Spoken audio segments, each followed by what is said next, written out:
అందరికీ నా హృదయపూర్వక నమస్కారాలు. ఫస్ట్ టైం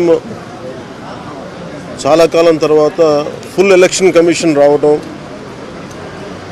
దాని తాలూకు సీరియస్నెస్ తెలియజేస్తూ ఉంది. ముఖ్యంగా ఆంధ్రప్రదేశ్ ఎన్నికలు చాలా ప్రజాస్వామ్యబద్ధంగా జరగాలి అని కేంద్రం ఎన్నికల సంఘం మన నిర్ణయం తీసుకున్నందువల్లే ఈ రోజున ఫుల్ ఎలక్షన్ కమిషన్ ఆంధ్రప్రదేశ్ విజయవాడలో రావడం జరిగింది. చంద్రబాబు గారు తెలుగుదేశం పార్టీ నుంచి 3 సార్లు ముఖ్యమంత్రిగా పనిచేశారు, ప్రతిపక్ష నాయకులుగా ఉన్నారు. ఆయన సుదీర్ఘమైన అనుభవంలో కూడా నేను ఎన్నిసార్లు ముఖ్యమంత్రిగా ఉన్నప్పుడు కూడా ఎలా జరిగినాయని చాలా బాగా వివరించారు. ఎంత ఫెయిర్ ఎలక్షన్ జరగడానికి ఆయన సాయశక్తులు ఎలా కృషి చేశారో చెప్పారు. జనసేన తరపు అలాగే వైసీపీ ఏమేమి చేసింది ఇప్పుడు దాకా, దొంగ ఓట్లు ఎలా రిజిస్టర్ చేశారు, ఆ చంద్రగిరి ఇందాక మీరు చెప్పినట్టు చంద్రగిరిలో దాదాపు 1,00,000 పైచిలకు ఓట్లు దొంగ ఓట్లు నమోదు చేస్తే దాదాపు దాంట్లో 1/4 ఆల్మోస్ట్ దాన్ని యాక్సెప్ట్ చేశారు. అలా ప్రతి చోట ప్రతి నియోజకవర్గంలో ప్రతి బూత్లో ఏ స్థాయిలో దొంగ ఓట్లు నమోదవుతున్నాయి, ఎలా తీసేయాలి, వీటి మీద చాలా స్పష్టంగా వివరించారు. జనసేన తరపు నుంచి నేను ప్రత్యేకంగా వివరించింది ఎలక్షన్ కమిషన్కి, మా వైసీపీ ప్రభుత్వం వచ్చినప్పటి నుంచి లా అండ్ ఆర్డర్ కంప్లీట్గా దిగజారిపోయింది.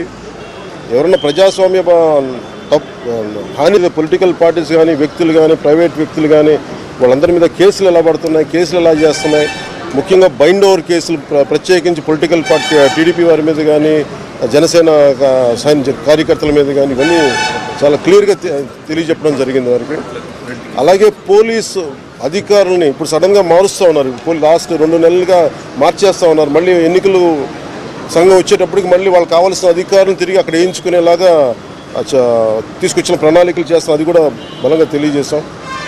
అలాగే మహిళా కానిస్టేబుల్స్ ప్రత్యేకించి సంబంధం లేని చోట్ల వాళ్ళు దాదాపు 87 నియోజకవర్గాల్లో వాళ్ళు పెట్టారు, అది వాళ్ళు దూరం చేయమని ప్రత్యేకంగా ఆయన వివరించారు.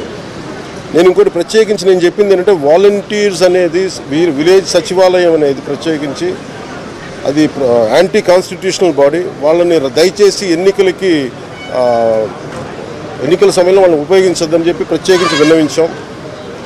అలాగే మేము కోరుకుంది ఏంటంటే మీరు కనుక సంపూర్ణంగా దీని వైపు చూడకపోతే, దీని పారదర్శకత కన్నా దీని ఎలక్షన్ చేయకపోతే ఇక్కడ ప్రజాస్వామ్యం కూని అయిపోద్ది, ఇక్కడ హింస ఎక్కువైపోద్ది.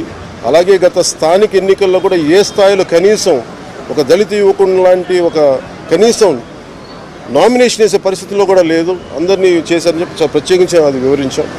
ఖచ్చితంగా వాళ్ళు ఒకటే ఎన్నికల ప్రధానాధికారి ఒకటే చెప్పారు ఆయన CEO, మేము చాలా కట్టుబడి ఉన్నాం, ఫ్రీ అండ్ ఫెయిర్ ఎలక్షన్ జరిగేలా కట్టుబడి ఉన్నాం అని చెప్పి అంత భరోసాగా ఇప్పుడు మాట్లాడటం ఖచ్చితంగా ఇది కేంద్రం చాలా సీరియస్గా తీసుకున్న ఆంధ్రప్రదేశ్ ఎలక్షన్స్లోనే తెలియజేస్తూ ఉంది. ఈసారి ఫ్రీ అండ్ ఫెయిర్ ఎలక్షన్స్ ఉంటాయి, ప్రభుత్వాలు మారుతాయి అనే నేను మనస్ఫూర్తిగా నమ్ముతున్నాను. అలాగే ఈ పరిస్థితుల్లో కేంద్ర ఎన్నికల సంఘం ప్రధానాధికారులందరికీ కూడా ప్రత్యేక ధన్యవాదాలు తెలియజేసుకుంటున్నాను.